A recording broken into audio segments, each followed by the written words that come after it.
Hi mga karag-karag, welcome back to my vlog. Isang mainit na tanghali sa inyong lahat mula dito sa Lasak City at kasing init din ang mga pasabog na mga pa-chika at mga pa-chismis ngayon na pinag-uusapan ng mga active na mga chismosa sa social media kasing sabog din ang ating menopausal destruction look, diba? Grabe sa karagan. Colorful kaayo tayo for today's vlog mga karag-karag dahil bakulay din yung pag-uusapan nating mga chismisan. At ito na nga mga karag-karag, pinag-uusapan ngayon ang pambato ng Dominican Republic sa Miss Universe 2023 na kung saan, in fairness naman sa kanilang kandidata, ang tangkad, ang haba din ng mga biyas, ang ganda din ng face lock, ang liit ng mukha, tapos ang sexy din, yung mga outfitan, bitaw niya mga karag-karag, uy, in fairness, pakita po og kuto-kuto, panuhuton po ang iyahang mga gusok-gusok ba, itong pambato ng Dominican Republic. So, ma-beauty talaga. Baka muli sila makapasok sa top 5 ba, kasi last year nakapasok sila sa top 5 di ba?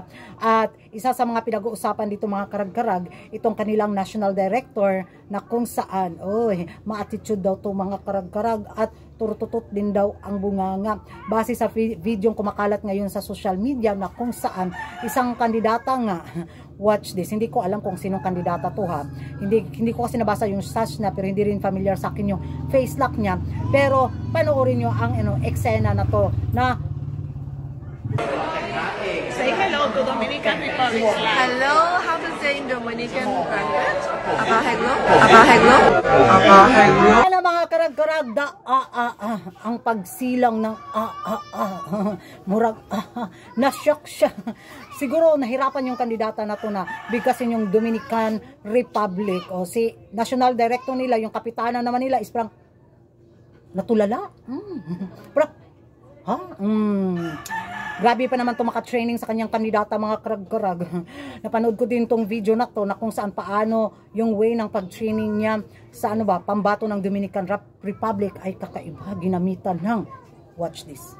Hola, soy Magali Febles, directora nacional de Miss República Dominicana para Miss Universo y entrenadora de reina. Mi preparación es una que es muy militar y me concentro mucho en que las candidatas pues no solamente aprendan pasarela, sino que aprendan el comportamiento y que aprendan a maquillarse, a peinarse, sino que también deben aprender a ser empáticas y a tener trato con las personas y a ser un poco más humanas, que no solamente sean unas reinas por capricho, sino que también la corona no la usen nada más que para ponérsela en la cabeza. Mis expectativas de Miss Universo 2023, primero, que todas las candidatas puedan disfrutar del hermoso país que es El Salvador. Y segundo, que la corona se quede con una latina. Ang National Director ng Dominican Republic, mga karag-karag, may pagkahawig siya ni Olga sa Batang Quiapo. Yan ang mga karag-karag, narinig na ninyo ang kapitana ng Miss Dominican Republic. Di ba ha? Hindi basta-basta, military way ang talaga niya, pag-training talaga niya. Pero in fairness naman, parang tumalab yata sa kandidata nila dahil malakas ang laban, di ba? So, excited ako sa Bardagahulan soon sa mga Latinas, kung sinong Latinas ang mag-cry after the pageant at kung sino yung Latina na abot tenga ang ngiti dahil wagi sila or nakapasok sila sa highest placement. At excited din ako mga karag-karag sa warlahan ng mga taga-Tacos soon. Kung sino mga bansa ang mag-warla-warlahan dahil nalamangan at nalampasan yung kandidata nila, di ba? Popcorn soon.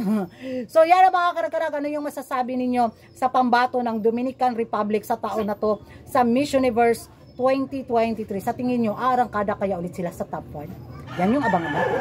Mag-ingay tayo sa comment section at kung hindi ka pa nakapag-subscribe sa YouTube channel ko, don't forget to like and subscribe kuragan karag. Babae lagi ng karag-karag and see you in my next vlog. Bye bye kay Gilok na dyan akong pavangs dire.